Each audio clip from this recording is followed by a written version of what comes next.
क्या ये सिर्फ सांत्वना है मन को समझाने के लिए?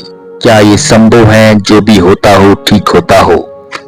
कहीं ये वैसा ही तो नहीं जैसा ईसब की कथा में लोमड़ी को अंगूर खट्टे मालूम पड़े क्योंकि वो उन तक नहीं पहुंच सकी। श्रेष्ठतम नियम भी निकटतम उपयोग में लाए जा सकती है। जीवन की परम रहस्य की बातें भी सुंदरता को छुपाने का कारण बन सकती है। ऐसा भी यह सूत्र है जो होता है ठीक होता है।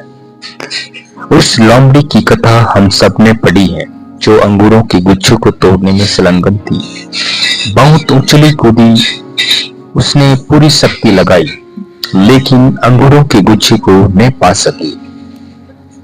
अब वह बहुत गरिमा और गौरव से वापस लौट गई। जो भी रास्ते में लोग मिले उन्होंने उन्हें कहा, मुझे क्या पता था कि अंगूर खट्टे हैं। मैंने तो सोचा था अंगूर पक गए हैं, लेकिन निकट जाकर पता चला कि अंगूर खट्टे हैं। उन्हें तोड़ने में कोई सार नहीं। मनुष्य जाति को भी ऐसे लोगों ने नेतृत्व दिया है जिन्हें जीवन के अंगूर उपलब्ध नहीं हो सके और उन्होंने कहा, सारा जीवन खट्टा है, हमें क्या पता था, अन्यथा हम तोड़ने ही नहीं जाते। सच्चाई दूसरी थी, जीवन के रस से बड़े फल वे उपलब्ध नहीं कर सके, लेकिन इस बात को स्वीकार करने के जीवन में फल मुझे उपलब्ध नहीं हो सके, अहंकार को बड़ी चोट लगती है। इसलिए दूसरा उपाय आसान है कि जीवन असार है और व्यर्थ है। आज तक मनुष्य के जीवन की असारता की दिशा ने विषाक्त किया है। जमीन पर बहुत विष फैलाने वाले लोग पैदा हुए हैं। जीवन के सारे कुएं में जे खोल दिया है। यही समझाया जाता है कि आज तक की जीवन व्यर्थ है, जीवन दुख है और जीवन में करने जैसी एक ही चीज नहीं है, और वे है जीवन से छूट जाना, आवागमन से मुक्त हो जाना। झूठी है ये बातें, उनका कोई अर्थ नहीं। जीवन को छोड़ देने की बातें, जीवन को व्यर्थ कहने की बातें, जीवन को बुरा बताने की बातें मनुष्य के मन में गहरे बिठा दी गई है।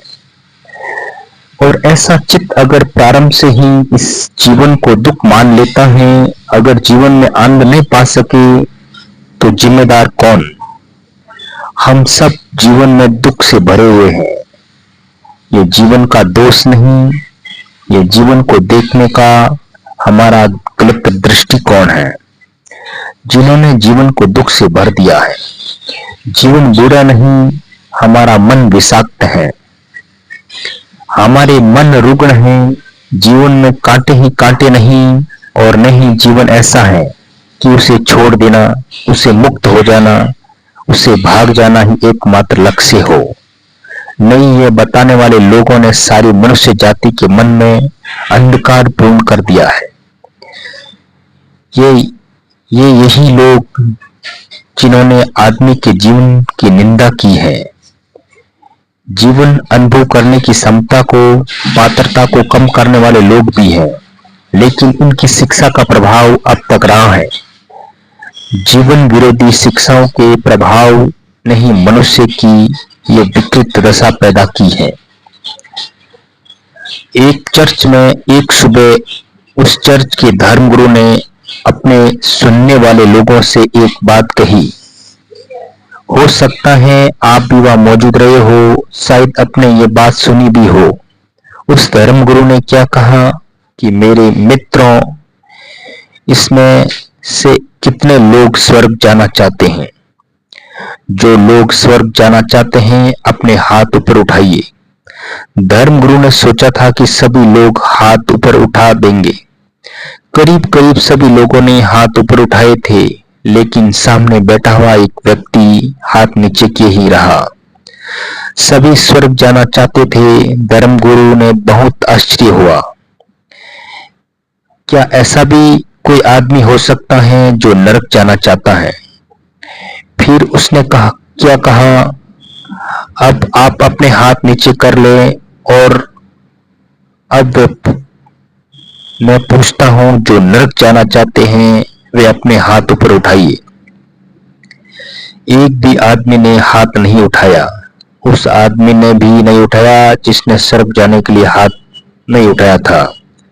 धर्मगुरु हैरान हुआ। उन्होंने कहा, मेरे भाई, तुमने तो स्वर्ग जाने के लिए हाथ भी नहीं उठाए और नरक जाने के लिए भी हाथ नहीं उठाए, तुम कहां जाना चाहते हो? उस आदमी ने कहा, मैं यहीं रहना चाहता हूं जीवन में, और मैं जीवन में ही स्वर्ग बनाना चाहता हूं। न मैं स्वर्ग जाना चाहता हूं और न मैं नरक जाना चाहता हूं, क्योंकि जो लोग स्वर्ग जाना चाहते हैं उन्होंने इस पृथ्वी को नरक बना दिया है, क्योंकि उनकी आंखें किसी काल्पनिक स्वर्ग में लगी हुई हैं और वास्तविक पृथ्वी अपेक्षित पड़ी रह गई। जो लोग जीवन को छोड़ देना चाहते हैं, जीवन की किसी भूल के कारण नहीं, अपनी किसी रुग्णता, अपनी किसी बीमारी के कारण, जीवन को, जीवन के रस को, जीवन के आनंद को उपयोग नहीं करने की क्षमता के कारण वे लोग जीवन को नरक बनाने में सहयोगी हो जाते हैं। तो उस आदमी ने कहा, जितने लोगों ने हाथ ऊपर उठाए वे स्वर्ग जाने के लिए, यही लोग पृथ्वी को नरक बनाए हुए हैं। मैं न तो स्वर्ग जाना चाहता हूं न नरक जाना चाहता हूं, मैं तो इस पृथ्वी को स्वर्ग बनाना चाहता हूं। आज तक मनुष्य को पृथ्वी को स्वर्ग बनाने की शिक्षा नहीं दी गई, इसलिए पृथ्वी नरक बन गई, इसलिए हमारा जीवन नरक बन गया। और मैं आपसे ये निवेदन करूं, जो इस जीवन में स्वर्ग में नहीं हो सकते हैं उनके लिए कोई स्वर्ग भी कहीं भी नहीं हो सकता, और जो लोग इस जीवन को स्वर्ग से परिवर्तन कर सकते हैं उनके लिए इस जगत में किसी लोक में नरक नहीं हो सकता। वे जहां भी हो, जहां भी उनका जीवन होगा, वहीं स्वर्ग में होने की कला ही निपुण हो जाएंगे। जीवन एक अवसर है, उसे जो स्वर्ग बनाता है वह आने वाले जीवन के स्वर्गों की बुनियाद रख देता है, और इस जीवन को जो नरक बना लेता है वह आने वाले नरकों का रास्ता शुरू कर देता है। हमने पृथ्वी को नरक बनाया है और इन लोगों ने नरक बनाया है। उन लोगों ने शायद मेरी बात बहुत कठोर मालूम पड़ेगी, लेकिन उन्हीं लोगों ने, और मजबूरी है, सत्य कहना ही पड़ेगा, उन्हीं लोगों ने, जिन लोगों ने इस पृथ्वी के विरोध में, जीवन के विरोध में शिक्षाएं दी है, जीवन का निषेध और जीवन की अपेक्षा करना सिखाया है। यही समझाया गया कि बुरा है जीवन, दुख है जीवन, पीड़ा है जीवन, बंधन है जीवन, पिछले जन्मों का दुष्कर्मों का फल है जीवन। जब जीवन ऐसा हो तो फिर जीवन को आनंद का मंदिर कैसे बनाया जा सकता है? तब तो एक ही काम है, हमारे हाथ में ही हाथ ही तोड़े इस मंदिर को गिरा दे, इनकी दीवारें को आग लगा दें। उन्होंने किसी काल्पनिक मोक्ष की तलाश करें, खोज करें। यह मैं पहली बात आपसे कहना चाहता हूं। जीवन क्रांति की दिशा है। जीवन के सृजन की पहली बात, जीवन के प्रति अहोभाव, जीवन के प्रति धन्यता का बोध, जीवन के प्रति आनंद की धारणा, जीवन के सौंदर्य और जीवन के रस के प्रति अनुग्रह है। जीवन के जो शत्रु हैं, इन्होंने जीवन में कुछ भी नहीं मिलेगा। शत्रुता से कभी किसी को कुछ नहीं मिला है। जीवन के मित्र जो हैं, जीवन अपनी निधियों के द्वारा केवल उनके लिए ही खोलता है जो प्रेम से जीवन के द्वार पर दस्तक देते हैं, जो प्रेम से जीवन को आलिंगन करने में तत्पर होते हैं, जो प्रेम से जीवन द्वारा प्रार्थना करते हैं, जो प्रेम से जीवन को पुकारते हैं और बुलाते हैं, और उनके हृदय में जीवन के विरोध में कोई कांटा नहीं होता। जीवन के संगत के लिए फूलों की माला होती है, केवल उन्हीं के लिए ही जीवन एक मंदिर बन पाता है, अन्यथा फिर जीवन एक पत्थर तोड़ने से ज्यादा नहीं हो सकता। जीवन का निषेध घातक सिद्ध हुआ है, विषाक्त सिद्ध हुआ है, लेकिन धर्मों के नाम पर जीवन को निषेध ही प्रचलित कर रहा है। हम उसी आदमी को धार्मिक कहते हैं जो जीवन को जितना तोड़ दे और जीवन को जितना दूर भाग जाए।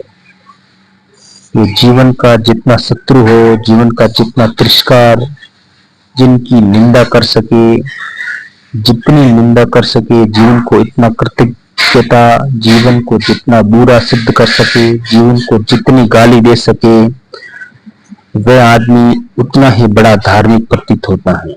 ये लोग हैं अधार्मिक, यही लोग हैं जिन्होंने जीवन को धार्मिकता होने से वंचित कर दिया है, लेकिन इनका प्रभाव रहा है जीवन पर, और आज तक मनुष्य जाति इन्हीं ही अंधेरों में छायों के नीचे बढ़ती रही, और इन्होंने हमारे मार्गदर्शन समझा है। वे ही इन मार्गों को भ्रष्ट करने वाले लोग हैं। इनकी तरकीब क्या रही है? उन्होंने किस भांति जीवन को बुरा और निंदित कर दिया है, उन्होंने जीवन को किस भांति विकार और ग्रस्त सिद्ध कर दिया है, उन्होंने किस भांति मनुष्य के जीवन और आवागमन से छुटकारे का भाव पैदा कर दिया है। इनकी तरकीब क्या है? इन्होंने किस विधि का उपयोग किया है जिसमें जीवन के सब कुएं विषाक्त हो गए। बड़ी अद्भुत तरकीब है, शायद आपको ख्याल में न आई हो। इनकी तरकीब है चीजों को तोड़कर देखना, इनकी तरकीब है विश्लेषण। इसे समझना बहुत जरूरी है, क्योंकि इसे हम समझ ले तो जीवन कैसे नष्ट किया है वे हमारी समझ में आ जाएगा।